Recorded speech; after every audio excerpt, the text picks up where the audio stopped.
소망을 담아라고 하는 제목으로 말씀을 나누려고 해요. 여러분 잘 아시는 프랑스의 작가인 빅토르 위고가 이런 이야기를 했습니다. 여자는 약하나 누구는 강하다?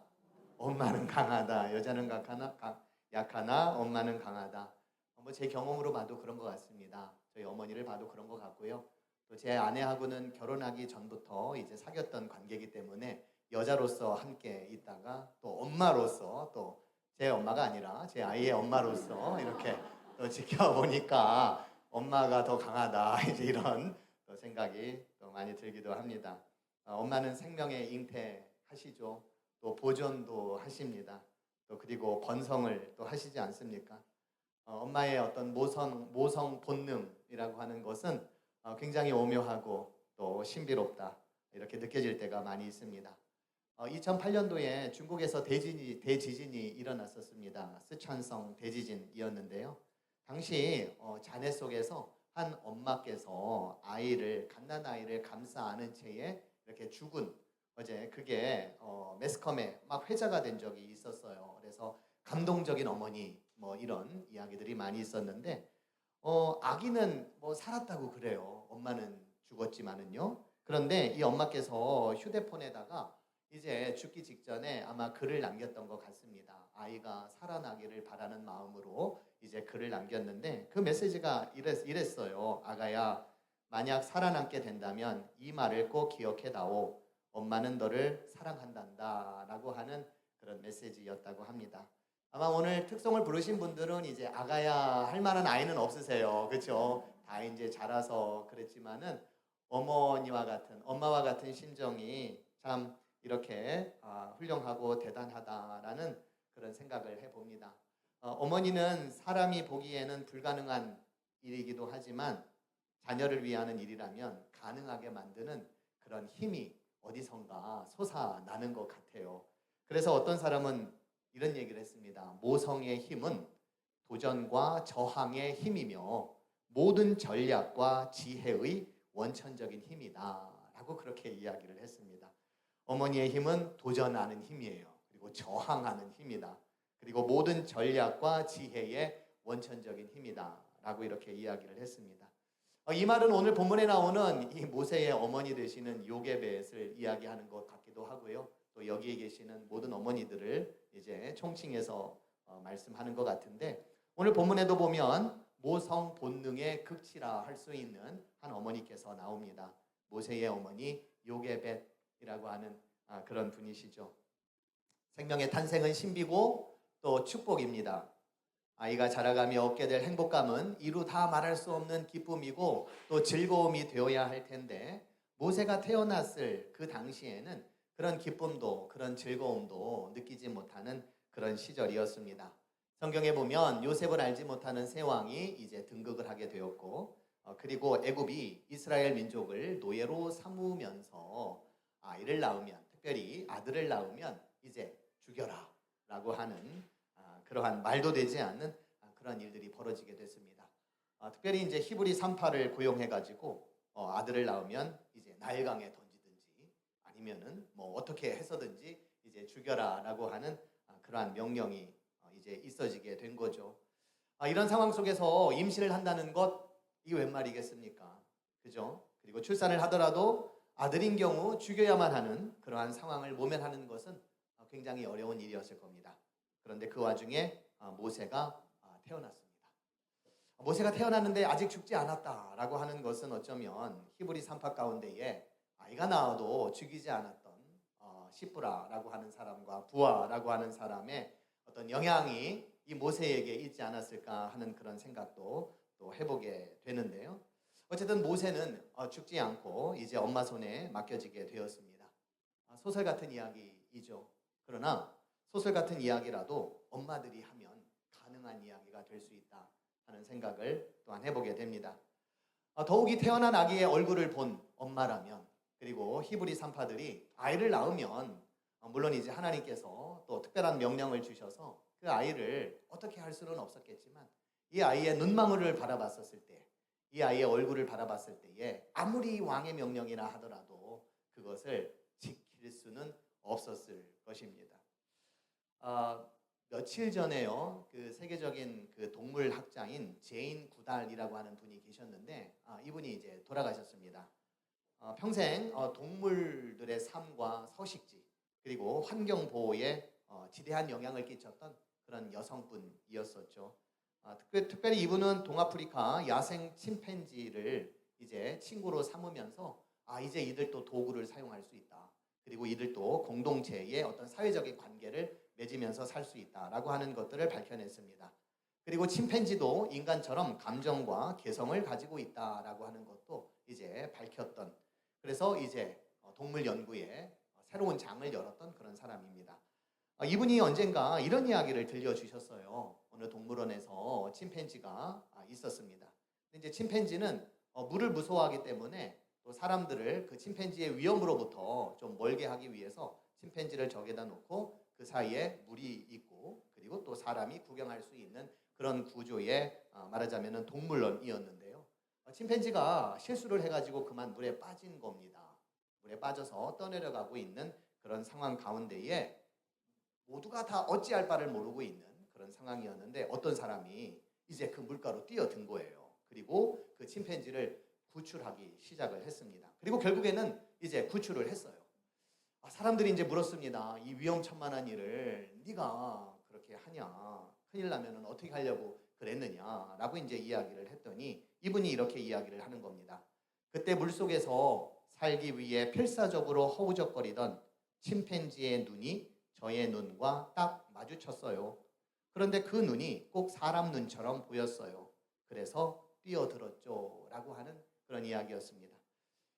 동물들의 그 얼굴만 봐도, 그의 눈만 봐도 이렇게 살리고 싶은 그런 감정이 막 솟구쳐 오르는 것이 당연하다면 모세가 태어났었을 그 당시에 모세도 그렇고 또 모세를 비롯한 다른 아이들도 그렇고 어떻게 그 귀중한 생명을 무참히 죽일 수가 있었겠습니까? 그래서 여인들은, 엄마들은 이 생명을 살리기 위해서 부단히도 애를 쓰고 있었다라고 하는 거죠. 아마 이분들은 이 아이의 얼굴을 보면서 하나님의 면전을 보았는지도 모르겠습니다. 이 아이들의 눈빛을 보면서 또 하나님의 그 모습을 그 아이를 통해서 보았기 때문에 그들이 그 생명을 위해서 아낌없는 그러한 삶을 살았던 것 아니겠는가 하는 거죠. 여기 계시는 오늘 특별히 일여전도에 계시는 분들은 기도도 참 열심히 하시는 분들이세요. 화요일마다 중보기도 오시고 또 함께 기도도 하시고 또 목요일에 또 오셔서 또 기도도 하시고 그런 분들이세요. 이분들의 눈에 비치는 우리 어린 생명들, 또 여기에 있는 우리 청년들, 이분들뿐만 아니라 우리 교회에 속해 있는 여러 성도님들의 그 얼굴이 항상 기도할 때마다 떠오를 수 있었으면 좋겠어요.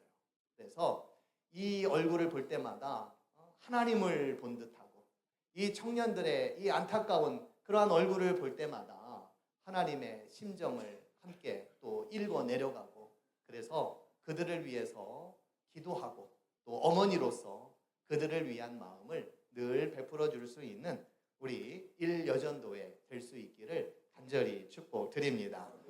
성경은 모세가 레위 가문의 사람으로 이제 말씀하고 있습니다. 레위 가문의 사람으로 엄마도 그렇고 또 아빠도 그렇고 이제 태어난 게 모세였었어요.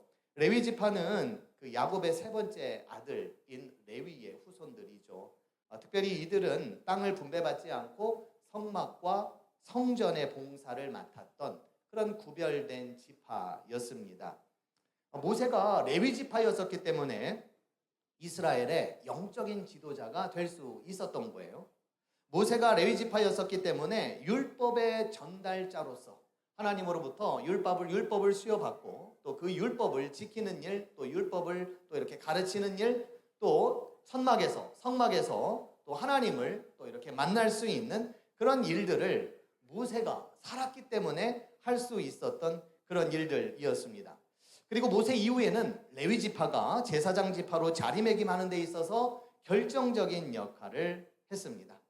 여기서 우리는 한 가지 깨닫는 것이 있어요. 하나님께서 모세를 살리셨다라고 하는 그거예요. 영적인 지도자를 살려주셨다라고 하는 겁니다. 앞으로 계속해서 광야길을 걷는 동안 하나님의 말씀이 끊어지지 않도록 하나님께서는 모세를 살려내셨다라고 하는 거예요. 이 얘기는 뭐냐면 틀림없이 살려내야 할 것들은 살려내야 한다는 겁니다. 살아있어야 할 것들은 틀림없이 살아있어야 한다는 거예요. 말씀이 없이 우리는 살아갈 수가 없습니다. 그렇죠? 이 말씀이 여전히 우리에게 살아있는 말씀이 될 수 있도록 하나님께서는 그 누군가를 통해서 그 일을 감당하게 하셨고 또 그 생명을 건져 주셨다라고 하는 겁니다. 저도 그렇고 또 여러분들도 그렇고 이 시대 가운데에 우리를 불러주신 것은 하나님의 가치가 여전히 살아있고 그 가치가 여전히 명맥을 유지할 수 있도록 저와 여러분들을 불러주신 줄로 믿습니다. 특별히 오늘 헌신 예배를 드리는 우리 일여전도회를 통해서는 기도가 여전히 살아있어야 한다. 기도의 능력이 여전히 살아있어야 한다. 말씀의 능력이 여전히 이 시대 가운데에 살아있어야 한다라고 하는 그 숭고하고도 아름다운 가치를 지켜내기 위해서 여러분들을 불러주신 줄로 믿습니다. 우리 자녀들은 부모님의 뒷모습을 보고 자라고 성장한다고 그러지 않습니까?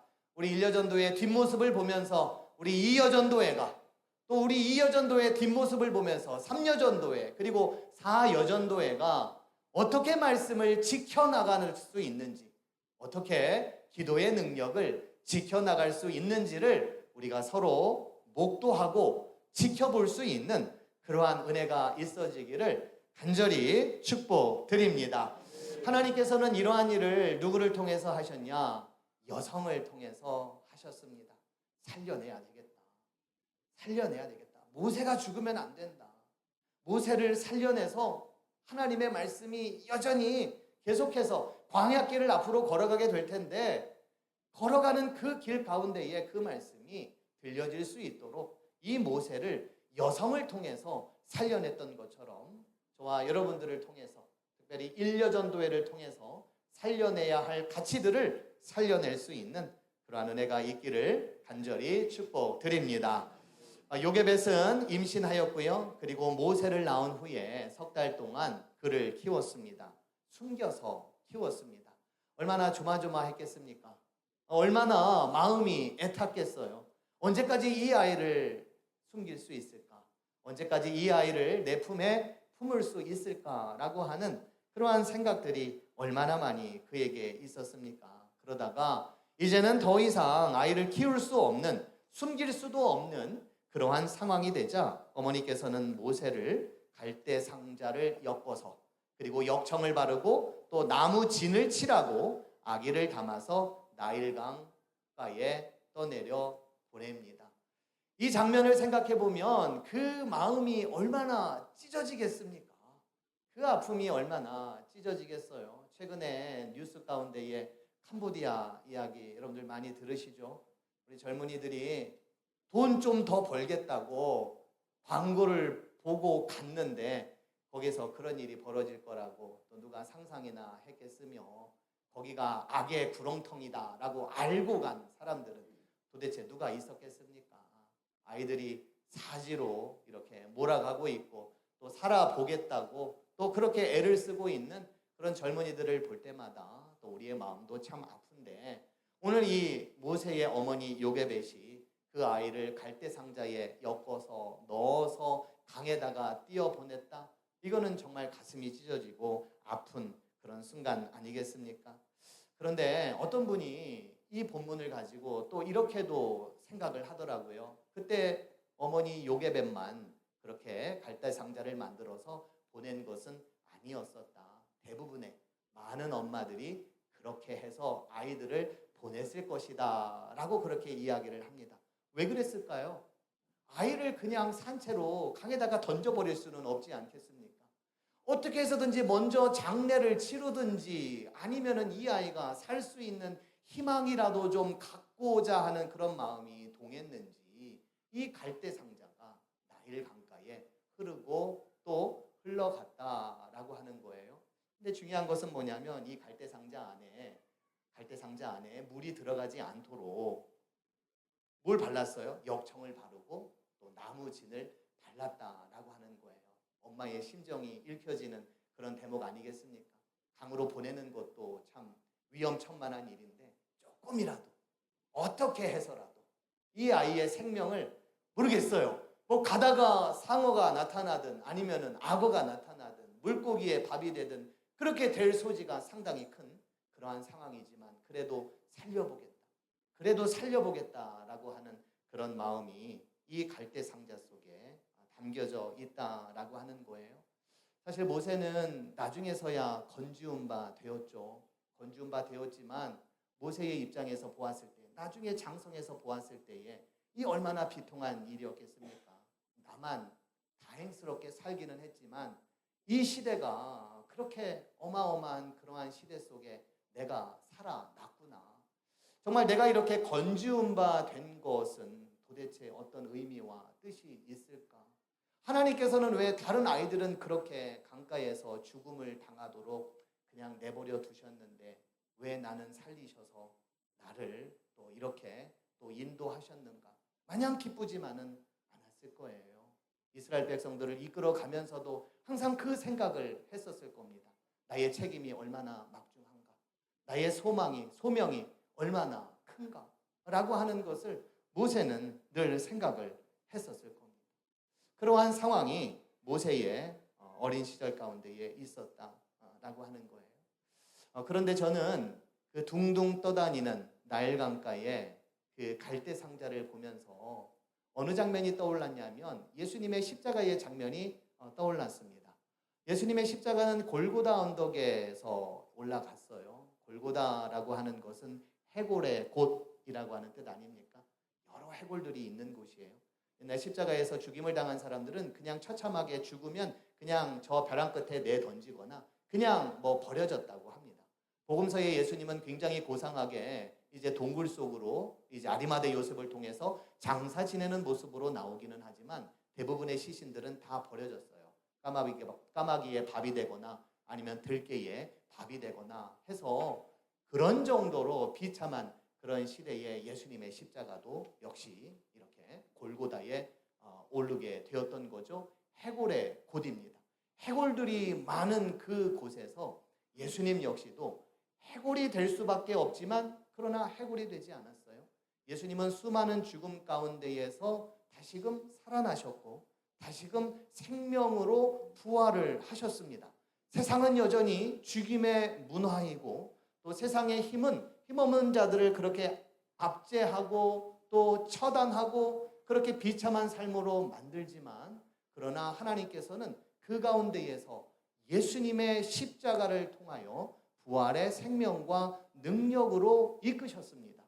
모세의 이 갈대 상자 역시도 수많은 갈대 상자, 아이를 태운 그 갈대 상자, 죽음을 향해 가고 있는 그 갈대 상자가 비록 그 시대의 현실이기는 했지만 그러나 하나님께서는 그 가운데에 모세를 불러주셔서 살려주셔서 희망의 불씨로 삼으셨다라고 하는 거예요.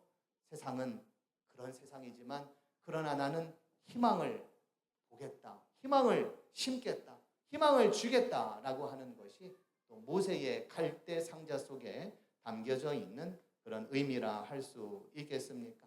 있겠습니다. 어쨌든 하나님께서는 하나님의 은혜와 섭리 속에서 모세를 구원해 주셨습니다. 그 모세의 구원 이야기는 어쩌면 우리를 구원해 주신, 인류를 구원해 주신 십자가의 예수 그리스도의 더 큰 이야기를 위한 서곡입니다. 서곡이에요. 하나님께서는 그 모세를 통해서 이스라엘 백성들을 죽음의 곳에서 건지우셨다면 하나님께서는 예수님을 통해서 온 인류를 죄로 인한 죽음의 곳에서 다 건져 주셨다라고 하는 겁니다. 멀쩡한 궁전을 놔두고 나일강으로 목욕하러 온 이 이집트 황제의 딸, 이 딸에 대한 생각도 굉장히 좀 의아하게 드는 그런 대목이기도 한데요. 모세의 어머니가 이제 갈대 상자를 이제 강에다가 내놓습니다. 그런데 이 내놓았을 때에 이 엄마가 과연 저기에 바로의 딸이 와서 목욕을 할 것이다 라고 하는 것을 생각하고 아이를 보냈을까? 그렇지 않다고 생각을 합니다. 왜냐하면 요게벳은 갈대 상자를 뭐 이렇게 노를 젓게끔 하거나 아니면 어느 방향을 향해서 이렇게 갈 수 있도록 그렇게 만들지는 않았다라고 하는 거예요. 아이의 운명과 아이의 미래를 하나님께 온전히 맡겼다라고 하는 겁니다. 물론 이 어머니 요게벳은 이 아이의 생명이 어떻게 해서든지 살아날 수 있도록 살았으면 하는 그러한 바람을 가지고 역청을 바르고 또 진을 바르고 해서 물이 스며들지 못하게 한 것은 분명합니다. 그러나 이 어머니의 위대한 점이 또 하나 있다면 이 아이의 생명조차도 하나님께 내어 맡겼다라고 하는 겁니다. 이에 대한 근거가 있습니다. 갈대 상자를 의미하는 히브리어 단어가 테바라고 하는 건데요. 이 테바는 구약 성경 창세기 가운데에 두 차례에 나옵니다. 한 번은 이 갈대 상자를 지칭할 때에 테바라고 나오고, 그리고 또 하나는 노아의 방주 이야기를 할 때 이 방주가 테바입니다. 얼마 전에 이제 어느 권사님 때 그 신방을 갔더니 기도 제목을 이렇게 내놓으셨더라고요. 테바의 삶을 살아가기를 원합니다. 뭐 이런 기도 제목이었었어요. 우리 다른 성도님들은 철자를 잘못 썼나 이렇게 생각을 하셨대요. 도대체 테바가 무슨 뜻인가? 근데 이제 테바라고 하는 것이 이 방주, 그리고 또 작게는 이 갈대 상자의 의미입니다. 갈대 상자하고 방주는 사이즈면에 있어서는 이거는 뭐 말할 수 없이 큰 차이가 있어요. 방주에 비하면 갈대 상자는 성냥갑에 불과하기 때문에 그렇죠. 그러나 사이즈가 크든지 또 사이즈가 작든지 중요하든지 안 중요하든지 뭐 덜 가치가 있든지 아니면은 뭐 더 많은 가치가 있든지 이 모든 것들을 망라해서 이 테바의 중요한 점이 뭐냐면 크기가 아니라 무동력에 있다라고 하는 겁니다. 엔진이 없는 거예요. 갈대 상자도 엔진이 없고 그리고 방주도 엔진이 없다라고 하는 거예요. 내가 원하는 방향으로 내가 갈 수도 없고 내가 원하는 속도로 내가 또 갈 수도 없고 내가 어디에 정박하고 싶다고 해서 내가 또 정박할 수 있는 그런 성격의 것들이 아니다라고 하는 거예요. 오늘 나오는 이 갈대 상자도 그렇고 또 노아의 방주도 그렇고 뭐 자기네들이 어떻게 할 수 없는 그러한 다 배들이고 또 그러한 갈대 상자 아니었습니까? 중요한 것이 바로 거기에 있다고 봅니다. 우리의 인생이라고 하는 것은 하나님께 맡겨진 인생이 되어야 하겠다라고 하는 거예요. 나의 진행 방향이든 나의 진행의 속도이든 내가 정지하고자 하는 그 어떤 장소이든 그게 무엇이든지 간에 내가 큰 사람이든 작은 사람이든 아니면은 뭐 능력이 많든 아니면은 능력이 적든지 간에 아니면은 내 상황이 조금 더 낫고 아니면 내 상황이 좀 어렵고 하든 모든 상황을 다 망라해서 정말 중요한 것은 무동력 상태, 하나님께 맡겨진 상태, 하나님께 맡겨진 그 믿음이 참으로 중요하다라고 하는 거예요. 하나님께 대한 이러한 신실한 믿음을 가지고 살아가는 저와 여러분들이 되기를 축복드립니다. 우리 일려전도의 분들은 아마 사시면서 그런 경험들을 많이 하셨으리라 싶어요. 아이들을 이제 잉태하고 또 키우고 또 자라게 하고 그리고 또 장성하고 결혼을 시키고 막 하면서 대부분 하는 말씀은 뭐 어떻게 내가 키웠는지도 잘 모르겠다.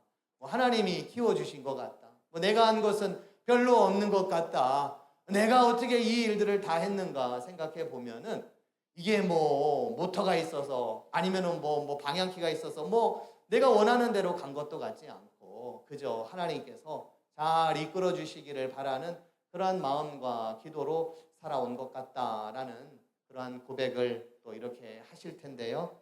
우리의 인생은 바로 그런 것 같습니다. 무동력의 인생이에요. 제가 예전에 수영을 배우는데 자꾸 저보고 힘을 빼라는 거예요. 근데 힘이 너무 들어가서 물속에 계속 잠기는 거예요. 며칠 전에는 이제 탁구를 또 치기 시작을 했어요. 내일부터 또 체육대회가 있다고 그래서. 근데 이제 탁구를 잘 치시는 목사님이 저한테 또 그 얘기를 하는 거예요. 힘을 빼셔라, 힘을 빼셔라. 생각해보니까 저는 저에게 힘이 너무 많이 들어가 있는 것 같아요. 잘해야지. 웬만하면 잘해야지. 그렇죠? 네, 웬만하면 좀, 뭐 그런 생각들이 제 안에 가득해서 그런지는 모르겠는데 자꾸 힘을 빼라, 힘을 빼라 이렇게 이야기를 합니다. 운동을 하든 아니면 신앙생활을 하든 아니면 무엇을 하든지 간에 그건 참 중요한 것 같아요. 힘을 빼는 거, 나의 힘을 빼는 거. 신앙도 마찬가지고 무동력으로 우리가 산다라고 하는 것은 하나님 앞에서 힘을 빼는 그런 과정인 것 같습니다. 하나님이 나의 힘이 되어 주십시오. 하나님이 나의 능력이 되어 주십시오. 하나님이 나를 이끌어 주십시오 라고 하는 그런 믿음으로 또 살아갈 수 있는 그런 저와 여러분들이 되기를 또한 간절히 축복드립니다. 오늘 모세는 정말 어마어마한 시대의 사람이에요. 말도 안 되는 그런 시대의 사람입니다. 뭐라도 좀 해야 하는 어떤 시대를 좀 변화해야만 하는 그러한 시대이에요. 어쩌면 지금의 시대도 그때와는 별반 다르지 않나 싶어요. 여기에서 함께 예배드리는 우리 젊은이들 또 그 친구들이 또 살아갈 그런 세상은 또 힘겹고 또 어려운 일들이 많이 있을 텐데 우리 앞선 신앙인 또 앞서 사셨던 우리 어머니 그분들의 귀중한 신앙과 삶이 우리 다음 세대들에게 귀감이 되고 또 은혜가 되는 그러한 삶이 되었으면 좋겠고 남아있는 여생이 하나님께 맡겨진 인생으로서 복되게 살아가시는 저와 여러분 특별히 우리 1여전도회 우리 모두가 되기를 주님의 이름으로 간절히 축원드립니다. 기도하시겠습니다.